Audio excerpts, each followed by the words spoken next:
Welcome to my YouTube channel. ಇವತ್ತು ನನ್ನ ಚಾನಲಲ್ಲಿ ಫಸ್ಟ್ನೇ ವಿಡಿಯೋ ಮೂವಿ ರಿವ್ಯೂ ಆಗ್ತಾ ಇರೋದು.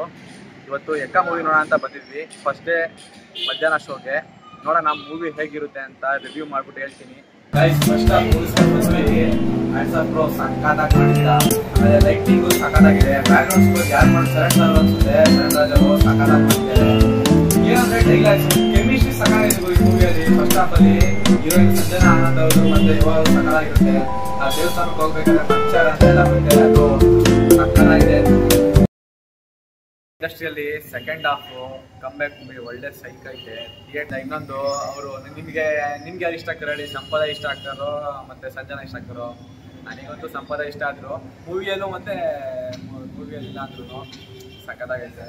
ಆಮೇಲಿಂದ ಎಮೋಷನ್ಸ್ ಇದೆ, ಮೂವಿ ಸಖತ್ ಎಮೋಷನ್ಸ್ ಇದೆ ಕೊನೆವರೆಗೂ ಅಷ್ಟೇ. ಪರ್ಫಾರ್ಮೆನ್ಸ್ ಅಂತೂ ನೆಕ್ಸ್ಟ್ ಲೆವೆಲ್ ಪೀಕು. ಯಾವ ಥರ ರೂಡಿಸಮ್ ಮಾಡಿದ್ರೆ ಏನಾಗುತ್ತೆ ನೆಕ್ಸ್ಟ್ ಲೆವೆಲ್ ಕೊಟ್ಟಿದ್ದಾರೆ. ಆಮೇಲಿಂದ ಇನ್ನೊಂದು ಡೈಲಾಗ್ಸ್ ಅಂತೂ ಮಾಸ್ತಿ ಸಕ್ಕತ್ತಾಗ್ಬಿಟ್ಟಿದೆ. ಕಡಿಮೆ ಡೈಲಾಗ್ಸ್ ಇದ್ದು ನೆಕ್ಸ್ಟ್ ಲೆವೆಲ್ ಡೈಲಾಗ್ಸ್ ಇದ್ದಾವೆ. ನೆಕ್ಸ್ಟ್ ಇದೆ. ಮತ್ತು ಇದರಲ್ಲಿ ಇವರು ಜಾಲಿ ಜಾಕ್ ಅವರು ಸಕ್ಕತ್ತಾಗಿ ಮಾಡಿದ್ದಾರೆ. ಅದು ನೋಡಿ ಅವ್ರದ್ದು ಅವ್ರ ಗಾರ್ಬೇಜ್ ಏನೋ ಮಾಡಿದ್ದಾರೆ, ಅದು ಹೇಳಂಗಿಲ್ಲ, ಸಕ್ಕತ್ತಾಗಿದೆ ನೋಡಿ. ಅವ್ರದ್ದು ಚೆನ್ನಾಗಿದೆ. ಆಮೇಲಿಂದ ಇನ್ಯಾರಿಗೂ ಇನ್ಯಾರಿದ್ದಾರೆ.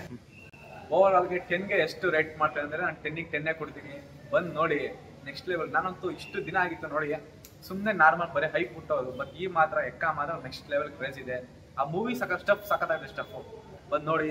All the best. ಸಬ್ಸ್ಕ್ರೈಬ್ ಮಾಡಿ, ಸಪೋರ್ಟ್ ಮಾಡಿ.